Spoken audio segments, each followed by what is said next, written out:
all right. Can you speak up just a little bit, G? Yes, I'm all right. How you doing? I'm maintaining, man. Trying to get my dribble right, man. I appreciate you coming on my platform. I know we've missed each other a couple of times. First and foremost, can you introduce yourself to my listeners, and we'll go on from there. I got some questions about the Haitian Polo documentary. Oh, all right. Well, my name is DJ Scriptz. That's my stage name. I'm a DJ and also I'm a film producer. And right now I just starting to tackle fashion design, but that's not what I do formally. Formally, I'm a health professional. My name is Dr. Romulus. I work as a businessman and also as a health professional. Most importantly, I grew up. I was born in Haiti. And I grew up in Crown Heights, Brooklyn, New York. And as I always stated, Haiti made me. America raised me, specifically Brooklyn, New York. And I've been working and, grinding, hustling, and, taking care of myself ever since, I came here in America. I came here to America. And that's pretty much it. I'm just like everybody else, and putting my 2 cents in and working very hard to be productive. Okay, what year did you come to the United States? When I came to the United States, if I'm not mistaken, I think it was July 1985. July 19. It was during the summertime. What part of Brooklyn did you come to? As I stated, Crown Heights. Okay. Crown Heights, Crown Street, between Nostrand and Rogers. It's my old stomping ground. That's where, I learned many of my hustles that kind of raised me to be who I am today. When you got to Crown Heights in 1985, paint a picture of what Crown Heights looked like in 1985. What was going on? Crown Heights, it was confusing to me because, think about it. I'm a young kid, about 5, 6 years old. I never used to see these huge buildings, these, standing buildings before in my life. In my village, they didn't have these things. So when I came here, mind you, you have all these buildings, and then you have a campus right across the street, which at the time, which is still there, Medgar Evers College. And, you see all these different individuals, especially the Shatas, the Jamaicans. At that time, I think they were at their final phase. Well, not final phase. They were in their middle phase in terms of running Brooklyn, New York. In terms of, you know what they used to do and you know what they did. So hold on. Nah. I don't know what they did. I wasn't there. I'm not that old either. I'm a young nigga. Hold on. You got to tell me what the Jamaicans was doing, man. Every time I interview somebody from 1980s Brooklyn, one of the first things they say is the Jamaicans. What was they doing so dastardly? Man, the Jamaicans, what's so funny about the Jamaicans? Later on, I got to learn that the Jamaicans faced a very similar situation with the Haitians in terms of being, discriminated against. And they held their own, and they got into power, and, they became strong at that time. Once they started becoming strong, they started, running all the blocks, and people were scared of them mostly because of their accent and their aggression, and because of their dreadlocks. So people give them respect, even though dreadlocks it's kind of secret society and stuff like that. But in the street, you have these Jamaicans and running the streets, and they have this patois way of speaking. Mm-hmm. Other people were kind of, afraid of them, scared of them. So that kind of worked to their abilities after a period of time. So after a period of time, they took over, and they started running things. You know what I'm saying? Well, I'll be damned. And now the Haitians became the stepping stool after that. Okay, so damn, the Jamaicans was running Brooklyn in 1980. Man, the Jamaicans run everywhere. Everybody wanted to be a Jamaican back in my time, man, because once you started talking with that accent, people started getting scared. Well, I'm telling you, boy, Mama Clyde, pussy, and things like that. When you got to Brooklyn in 1985, 86, who was there? The Spanglers, the Shower Posse, like who was high profile then? To be honest with you, all of this Shower Posse and all of this stuff, I wasn't familiar with it because I never played in the streets like that. And the reason why I didn't play in the streets like that is because I came in young, and then I was surrounded by Haitian OGs that was always protective of me. My cousin, my friends, my older brothers, friends. So in terms of getting, very deep in the streets to know who the hell the Shower Posse was, the Decepticons and all of that stuff, Izod or BMW, I just heard the names, but I didn't know who the hell they were. You know what I'm saying? Because at that time, you home, your parents are very protective of you. You're watching the news and you're seeing bodies piling up, people getting shot. They don't want you to go outside. They don't want you to mingle with street dudes. So in terms of Shower Posse, but I was aware of, all the stuff that was going on, man. I was aware as a young kid, and I heard the stories and I saw some of the faces. You know what I'm saying? So your parents were kind of strict? My parents is very strict. Forget kind of strict, especially my dad. Sure. My dad would smack the hell out of you if you think you're going to be coming to the crib acting like you're the boss or acting like you don't want to listen. As a matter of fact, I was raised with, I have 5 brothers. And my father used to fight with them every day. Like, he would give them the ultimatum. Either you walk by my rules or you get the fuck out the house, man. You're not staying in the house trying to be a gangster or trying to do that or not go to work or not go to school, man. You're going to go to work, you're going to go to school, or you're going to get the fuck out the house. You know what I'm saying? Pops wasn't having it. Wasn't having y'all. What he used to be. Y'all ain't going out there with them American niggas fucking around. Nah. As a matter of fact, Haitian like us, you see, this is why I gotta grab the mic now. Now it's my time to grab the mic.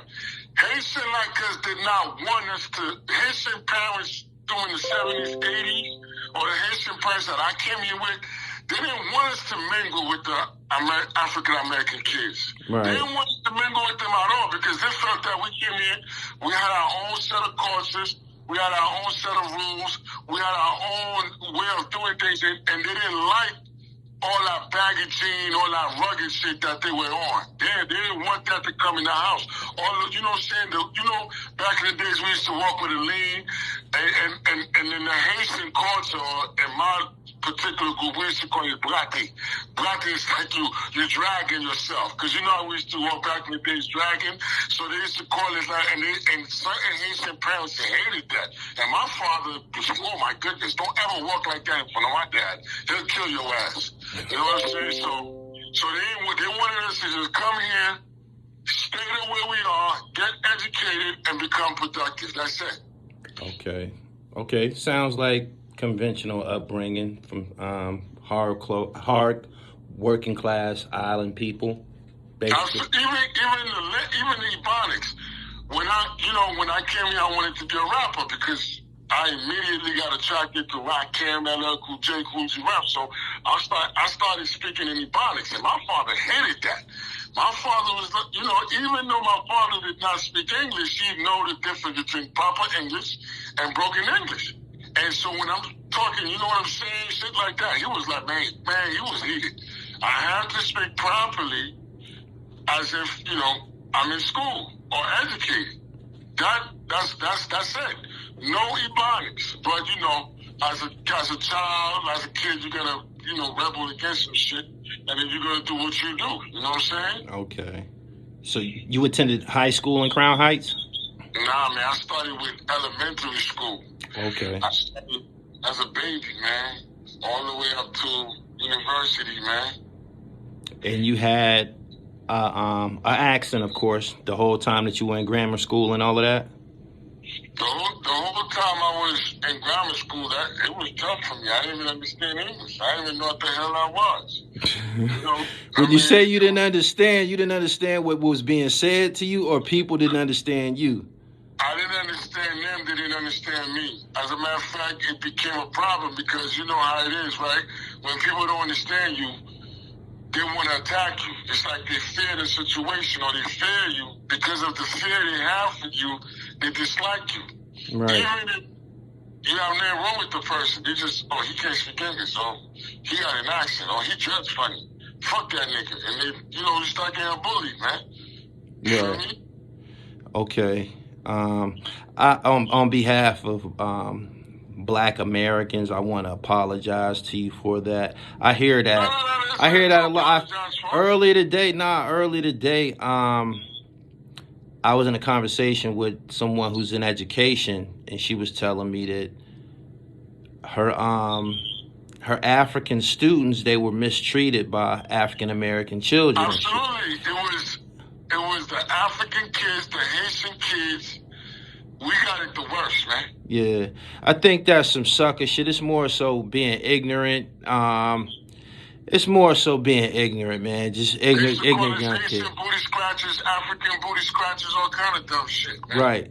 Totally uncalled for. On behalf of fashion, because you came over here and you got your dribble right with the polo and shit like that. Nah, man, when it comes to fashion, and I don't give a fuck who you are, you ain't flyer than me. It could be family. Okay, hold on.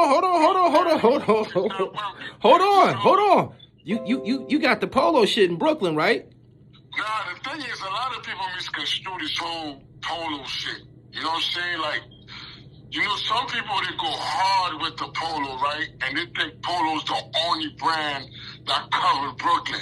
That's a misconception, bro. Okay. Yeah, during the 80s, as I remember, polo wasn't the first to pop it, man. It was Felines, it was Le Coq Sportif, it was a whole bunch of other brands. It was Bally's, it was Sergio Tattini's, it was Elise's, and then as we progress, as we move along, we start leaving the 80s behind. We went in the 90s. Once we got in like 90, 91, 92, fucking polo exploded, man.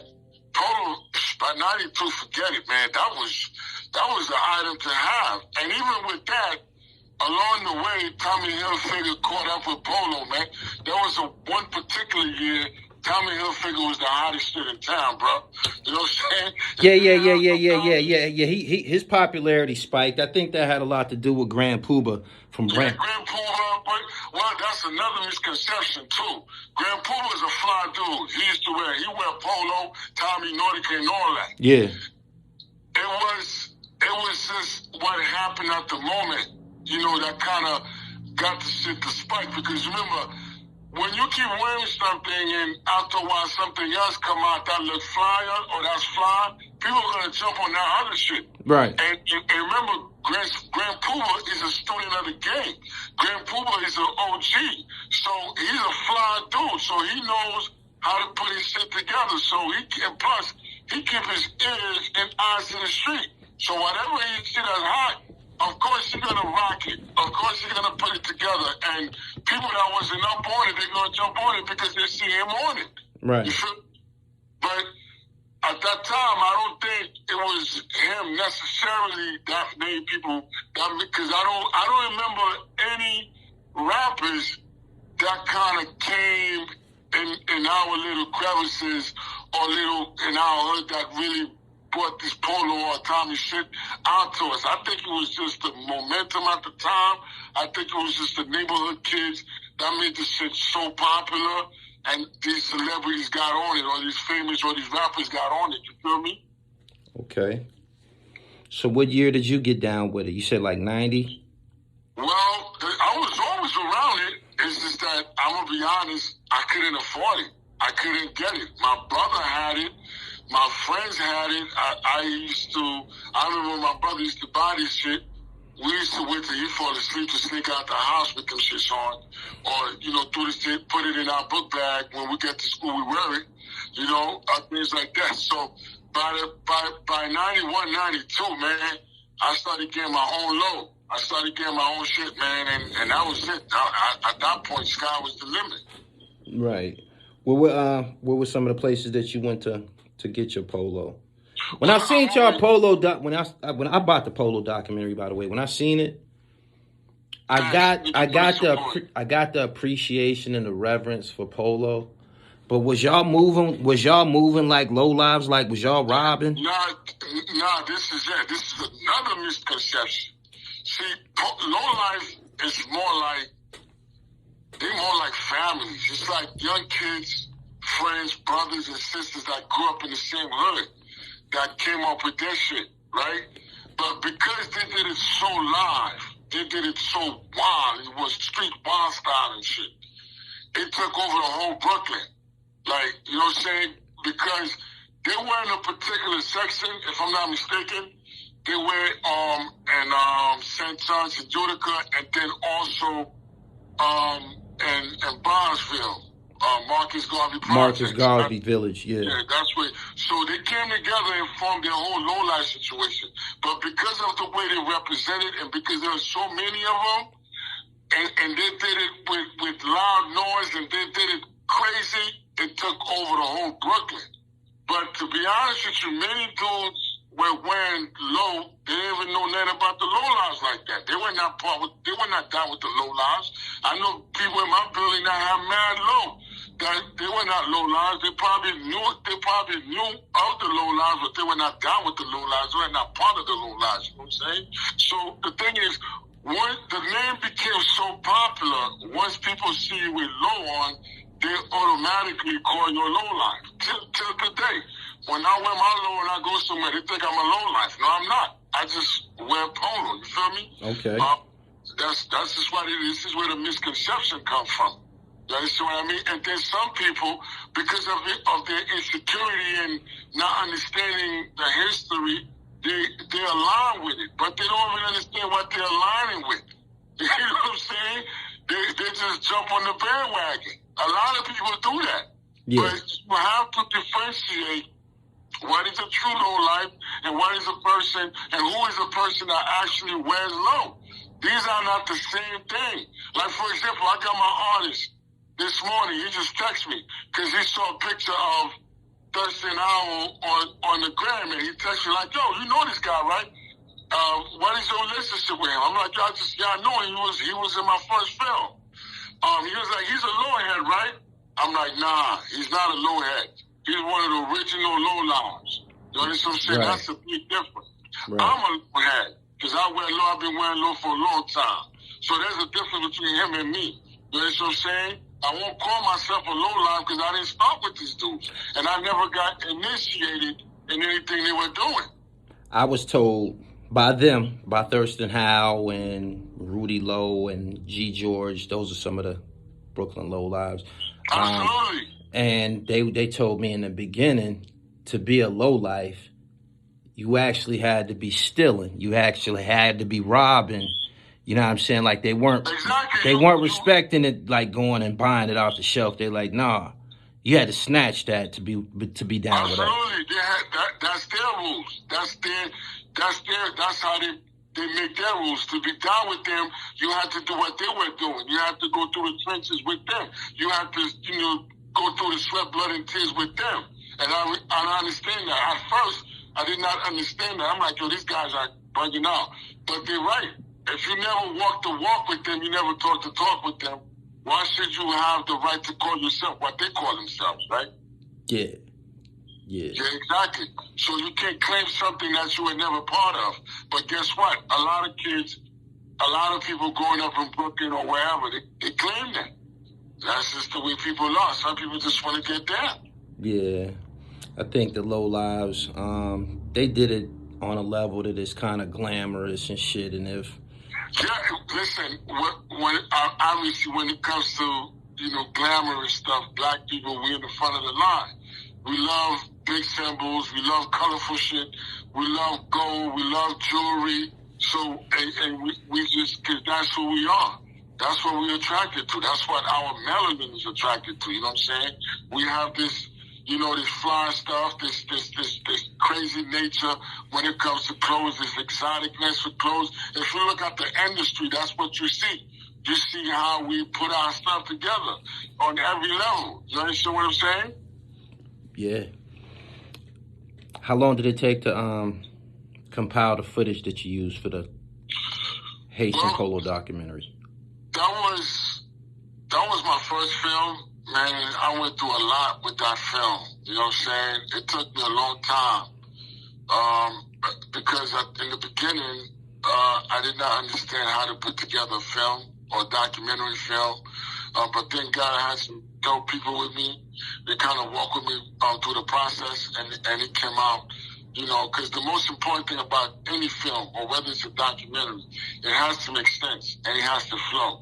You know what I'm saying? If there's no continuity in the film, or, you know, or in the documentary, and everything's all over the place, it won't make sense. So the fact that I had people to, you know, put this shit together with me, it came out cool. So it took me a long time, man. It took me some time it took me more than 3, 4, 5 months, man. Oh shit, that ain't long, man.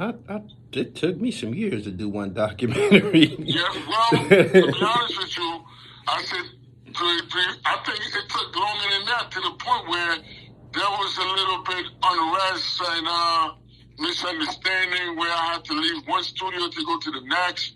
It took longer than that. I just did these months, but right.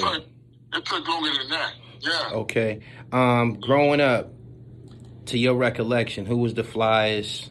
Who was y'all Ric Flair? Who was the Haitian Ric Flair with the polo? Who was the guy from your neighborhood that was to be honest with you, this is a huge title to give somebody.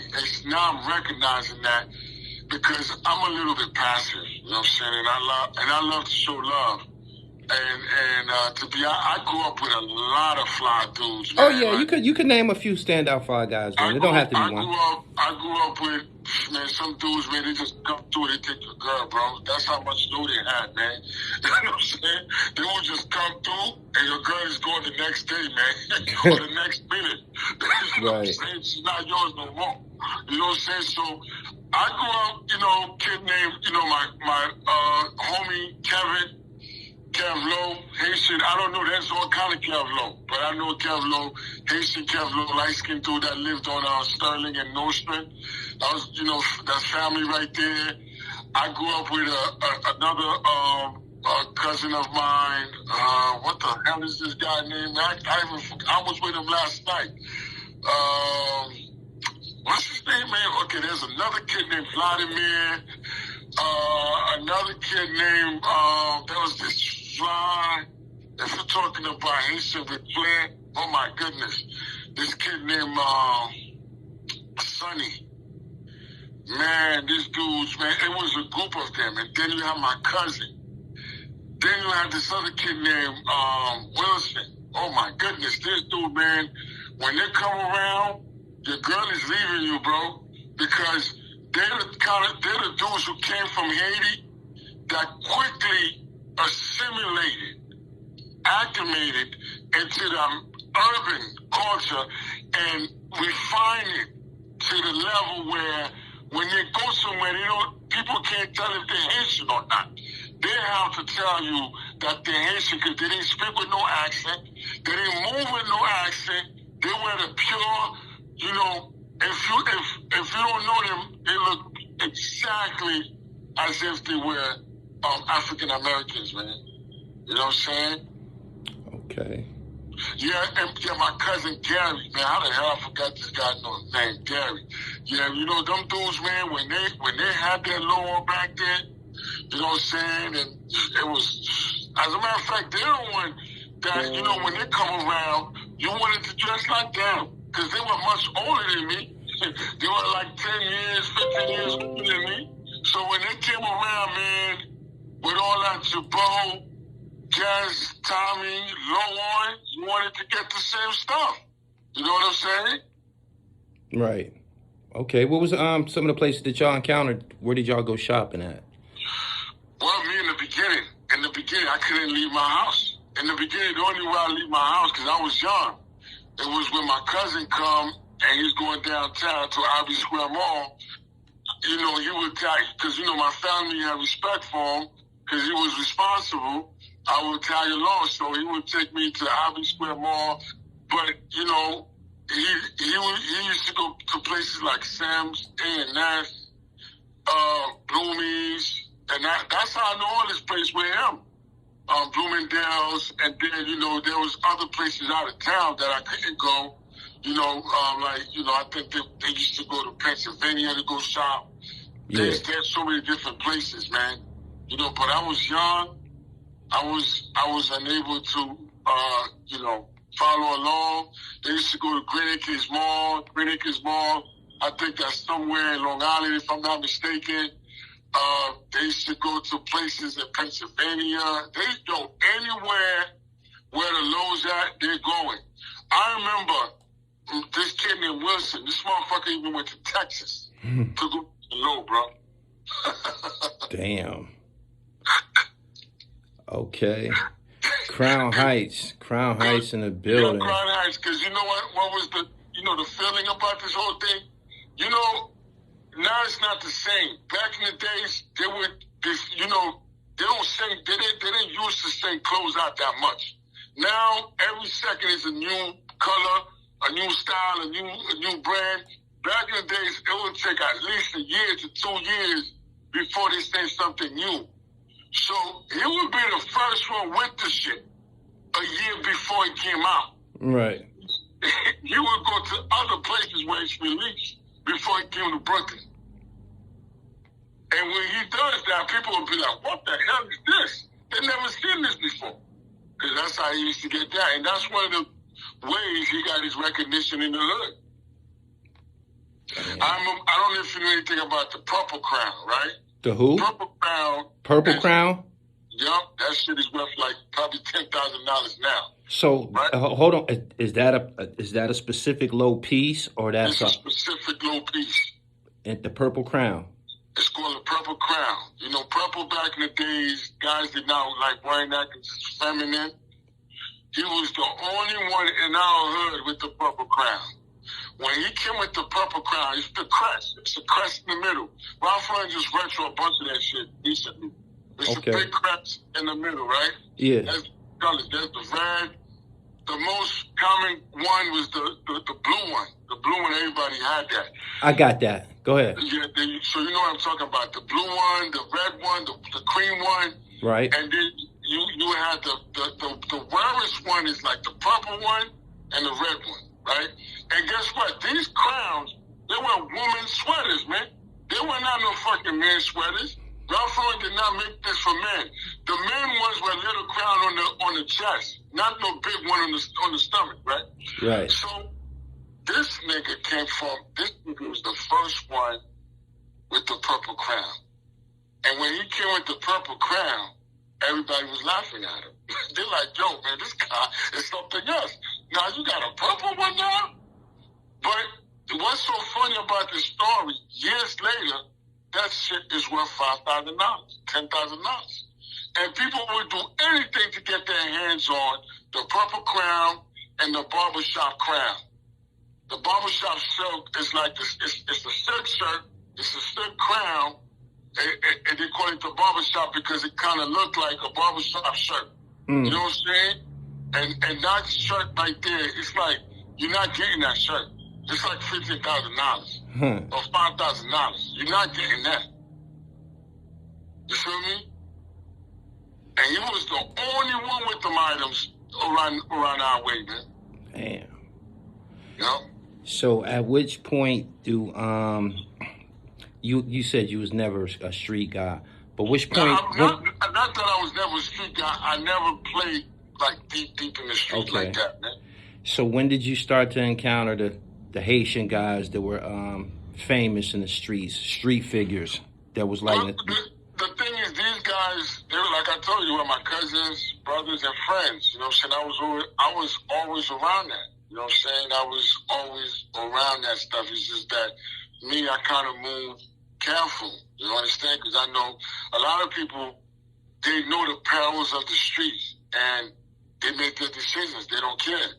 So if you know the streets is dangerous, you're going to watch how you move. You're going to watch who you talk to.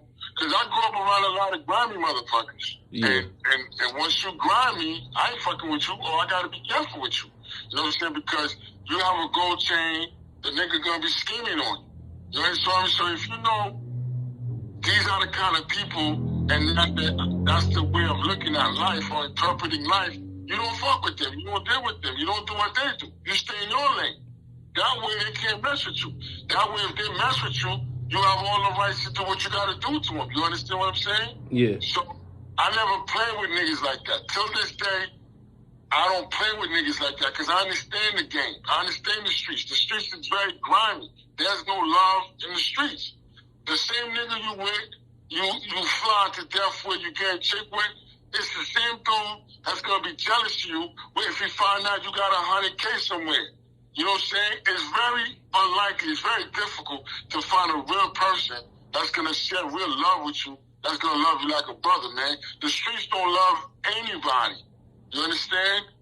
So once I learned that and I seen that and I seen what my brothers and friends and people around the way went through, I don't fuck with that stuff, man. You know what I'm saying? Right. Did you consider making a sequel to the Haitian Polo documentary? Absolutely. Right now, the reason why I'm not working on the sequel is because I got my second project, which is called An Influence, which is kind of like a step from, it's like a continuation of the Haitian Polo documentary, but it's not like a urban situation. It's different because now I spoke about how Haitians, you know, settled and how we got influenced by urban culture, mainstream culture, and fashion. So now I'm taking it a step ahead. Now I'm going to be talking about, or now I'm writing about, you know, the people that's really in the trenches, you know, meaning the doctors, the lawyers, the pharmacists, the councilwoman, the councilman, them dudes in Hollywood that are doing great work, you know, them artists that are doing great work for, you know, who are Haitian and Haitian Americans, who people don't hear about, people don't know about. And the reason why I call it the influence is because, you know, I came from Haiti at a very young age, and I've been heavily influenced by urban culture and American culture. And as I went through, you know, my studies, I've also learned that Haitian and Haitian Americans have also influenced America on a huge level. You know what I'm saying? And not only did we influence America, we also, you know, added or contributed to the American fabrics. And if you look into hip-hop, you cannot go through hip-hop history without bumping into a few prominent Haitian figures and what they have done for,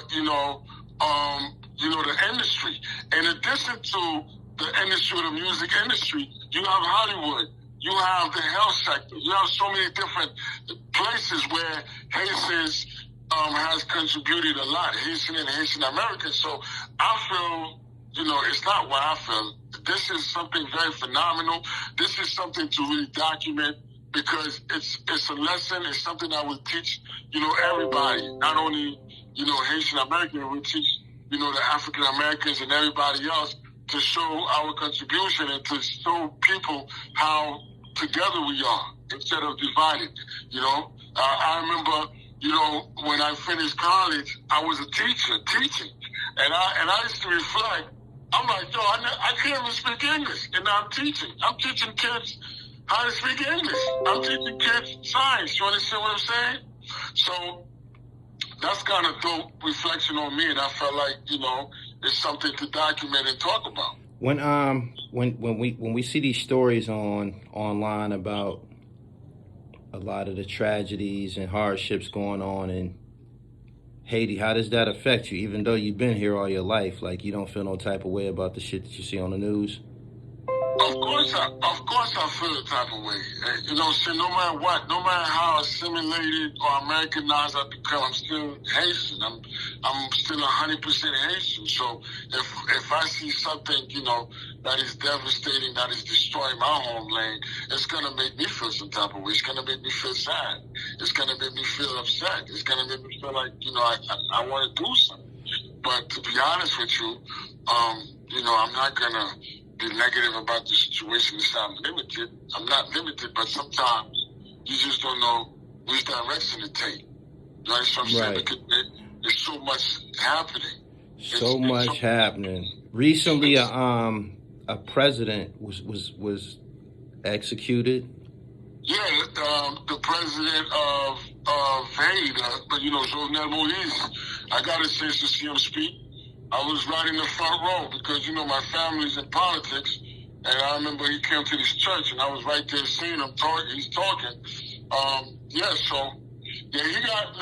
the whole Jovenel Moïse thing is deeper than we think. And that's another thing. I'm not in Haiti, so whatever you've seen on TV, that's what I'm seeing too. The only difference is I'm Haitian, so I'm able to interpret it different from how you can interpret it. You know what I'm saying? But at the end of the day, me and you, we have the same information because I'm here trying to live. You feel me? But it is a tragedy. It is a crazy situation. It's so much going on, man. Haiti was corrupted before him. And I think Haiti's going to be corrupted after him. So, and right now, Haiti's extremely unstable. It's very unstable. And that's what it is. And, until God says something, man, and or the people stand up, it's going to continue being that way, man. So, basically, me asking you about the 17 Americans that was kidnapped, you ain't got no comment. You don't know what the fuck going on, huh? To be honest, I don't even want to, because, I don't even want to say too much about that shit, but I don't know what's going on because the reason why I am familiar with the story, the reason why I don't know what's going on is because there's so many different intels coming out in terms of what's going on. They're saying that the president of Dominican Republic is providing resources to build these gangs in Haiti, to destabilize Haiti. There's so many different other people who involved think about it, man. Haiti don't have no fucking gun factory, bro. Where the fuck they get all these crazy ass ammunitions and crazy ass weapons? Where they get them from? Yeah, I was talking to somebody and that just made no sense. Having Wi-Fi don't make no sense over there either. After all the shit that goes on, it's like it's just wild off the grid, and I don't see. Think about it. Let's be logical, right? America doesn't have no poppy seed landfill. Where the hell they get all this China white from? So something is going on. Haiti doesn't have no gun factory that manufacture guns. Where the hell they get all these machine guns, AR-15s or AR-16s, and they got some powerful shit too, automatic weapons on it. Where they get it from? Yeah, they do got some shit over there. You know what I'm saying? Yo, I'm watching TV. This guy was like, yo, you see with this right here? I could destroy a whole town. And he's showing the bullets. He's showing how it works. And where do they get it from, bro? So that's another question you have to ask. Who give it to them? How do they have access to that stuff? And the funny thing about it is, I'm Haitian. I'm 100% Haitian. I'm going to always repeat that. The country is not even developed to that extent. You understand what I'm saying? Right. It's not even developed to that extent in terms of technology. Damn. Yeah? Damn. Yeah, think about it. They don't even have the technology. So how the hell they design these weapons? Right. So why you think Haiti's so hooked up like this? Do you think it has something to do with the Haitian rebellion? It's like it's been in shit since they rebelled. You see, the thing is, a lot of people are not being honest with what's going on. Part of it has to do with the power that be. Listen, obviously, if you study Haitian history and you study the slaves trade, you'll understand that many of the slaves who were shipped into Haiti, they were rebellious warriors. They were already warriors. They had that shit in their blood, bro. You understand what I'm saying? Like you had a few princes that escaped. You had, like, for example, there's a lady. 1 second, give me a second. Hello, folks. Yes.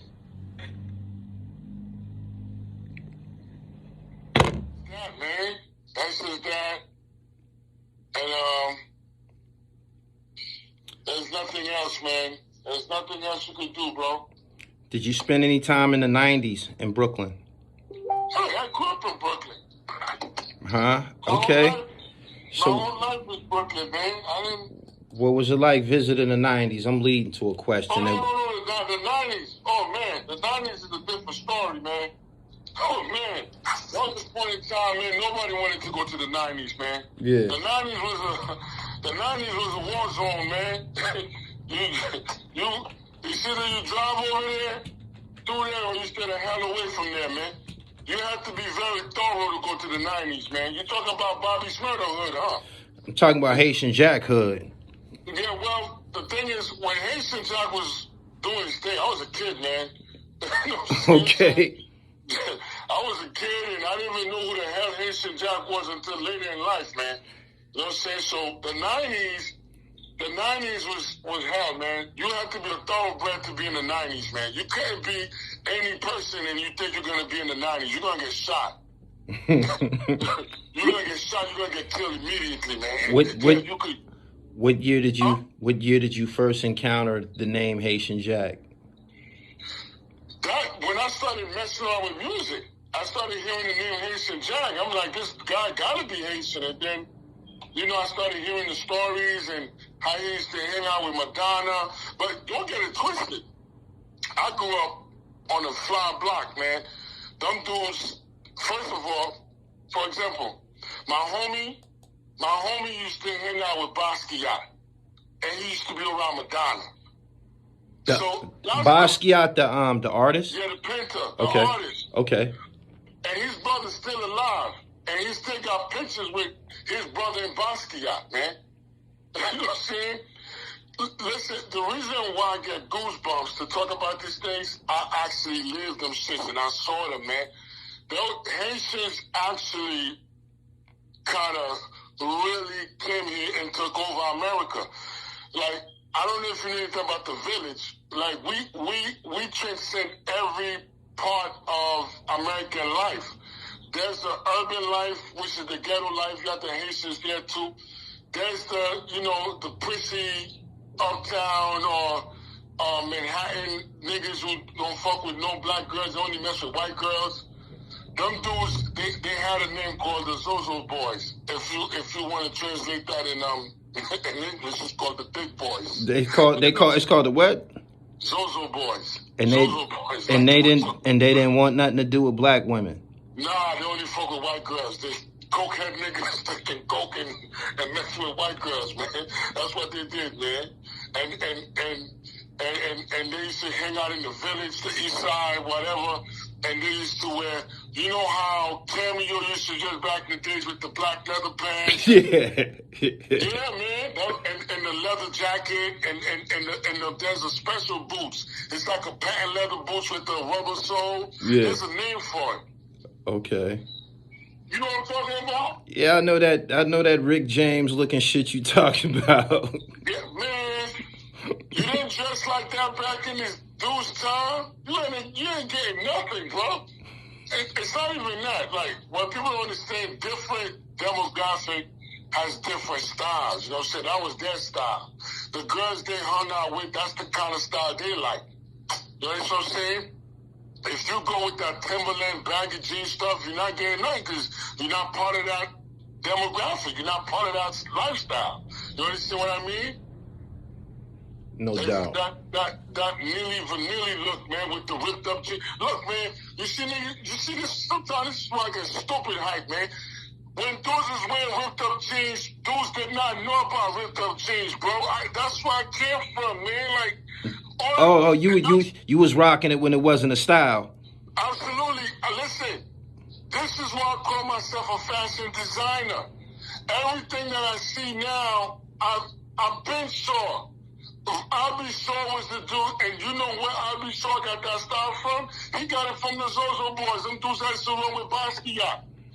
With that ripped up jean. You know what I'm saying? So everything that's going on right now on the internet, I've been saying that, man. I live that shit, man. And that's why I don't want to hear nothing about nothing no more, man, because it's all redundant. Without a doubt. I totally agree with you. Yeah. Scripz. When what's the projected date of the Haitian Polo Doc documentary part 2? And tell me where it's available at for stream, so some of my listeners can go check it out if they ain't never seen it before. Are you talking about the first one? Yeah. When is part 2 due, and where is part 1 available? Part 2, I should be working on that probably like 3-4 months from now. And part 1 is available online at on Vimeo. It's Vimeo. It's a service called VHX, which is in combination with Vimeo.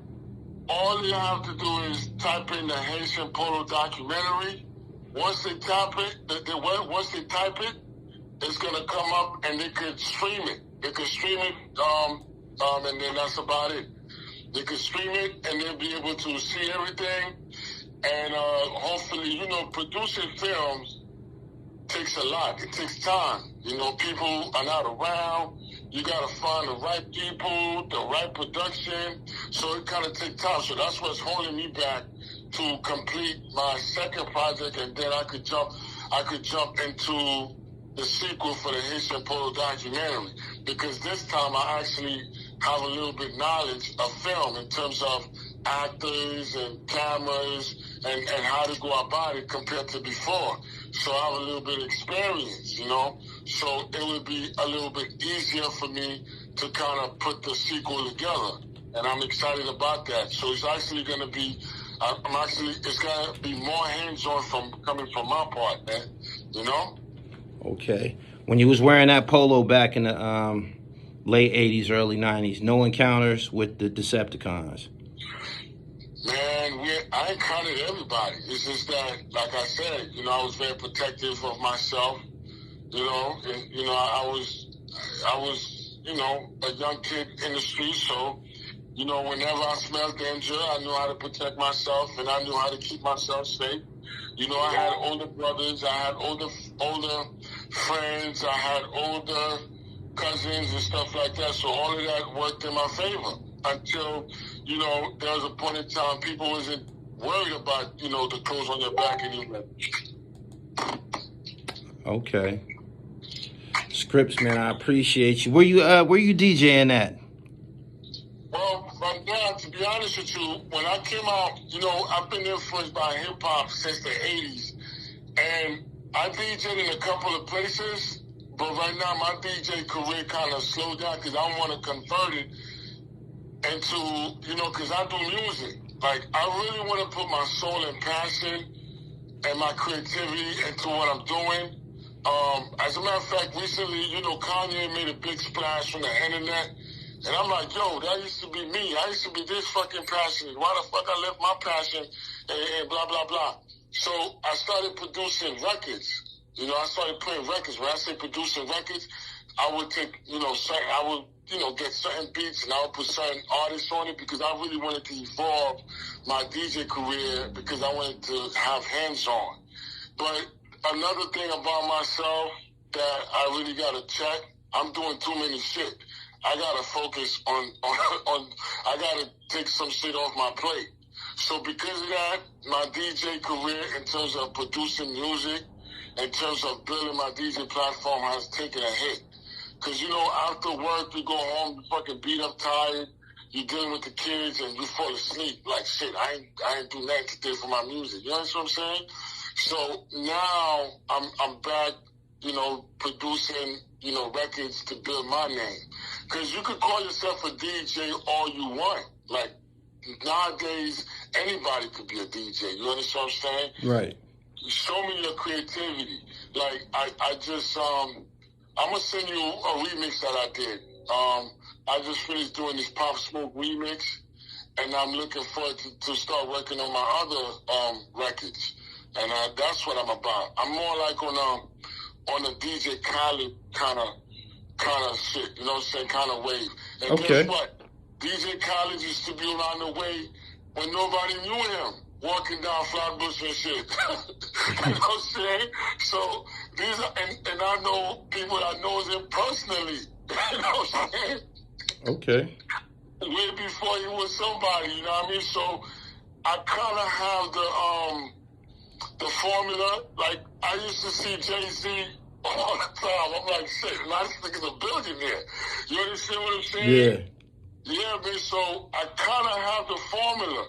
The formula is basically consistency, creating your lane, believing in yourself, always be willing to listen and understand and tweaking what you're tweaking, make it better than it was yesterday.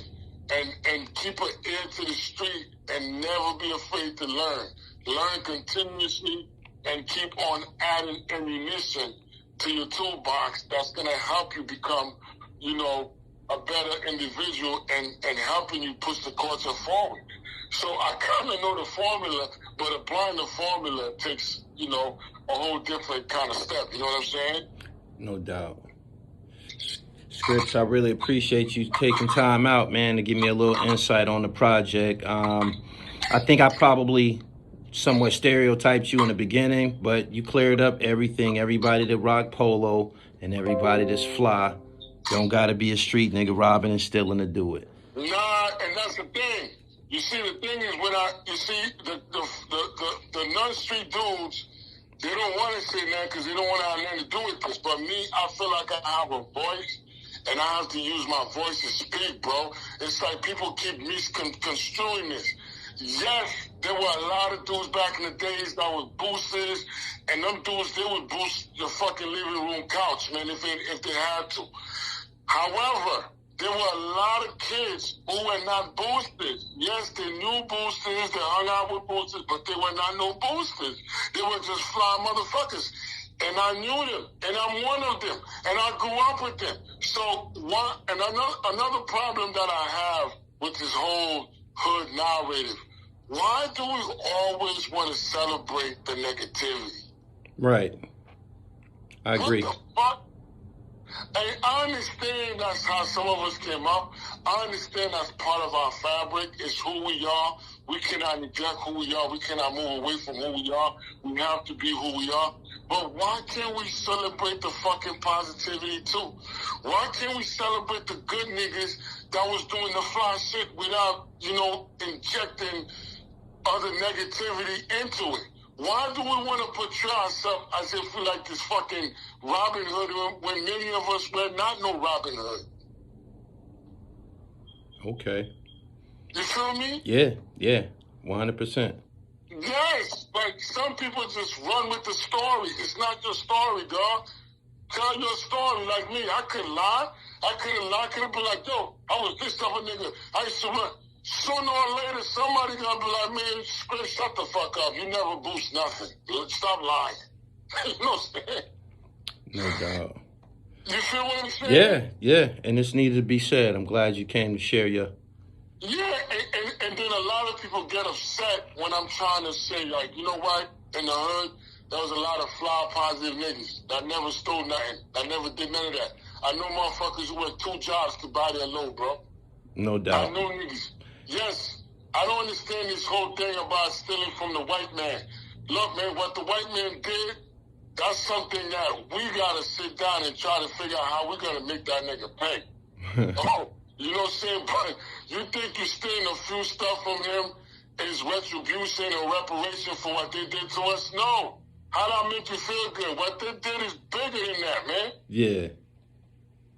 You feel me? Yeah, absolutely. Yeah, man. So, like, I grew up around a lot of fly niggas that used to work 2 jobs. They used to work at Burger King's, McDonald's, Wendy's, the game room, just about a year, bro. So if I don't talk that and I keep it real, I'm not doing these niggas justice.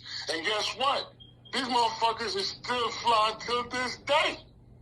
These motherfuckers will not stop wearing brand names. It's Gucci this, Prada that, Ferragamo this. That's what they wear till today. Yeah. And they never boost not a goddamn shirt. Listen, so if people do not like what I'm saying, don't take it on me. This is who I am. I don't have to portray to be you to be a Brooklyn nigga. No doubt. What is a Brooklyn nigga? How do you define a Brooklyn nigga? So you a Brooklyn nigga? I'm not a Brooklyn nigga because I don't parade around that I used to boost. You feel me? Yeah. And that's just me. That's just what it is. I don't like to lie, bro. I tell the truth, and that's why a lot of them dudes, that's why they don't like me.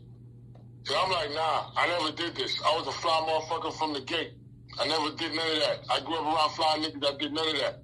And that's true. I grew up around fly motherfuckers who never boosted. At the same time, I grew up around a lot of dudes who boost. I used to buy shit from the boosters. Okay. No doubt, man. I appreciate you, Scriptz, man. At some point, maybe we can do this in person. You can flash me some of the vintage low pieces you got. I really appreciate you for coming on. Go ahead and drop out, sign out for me. And until next time, I appreciate you again. Yeah, no doubt, man. I appreciate that. Thanks, man. Just send me that info, dog. Yeah, I got you. I'll be in touch. All right, let's do it. Yeah, peace.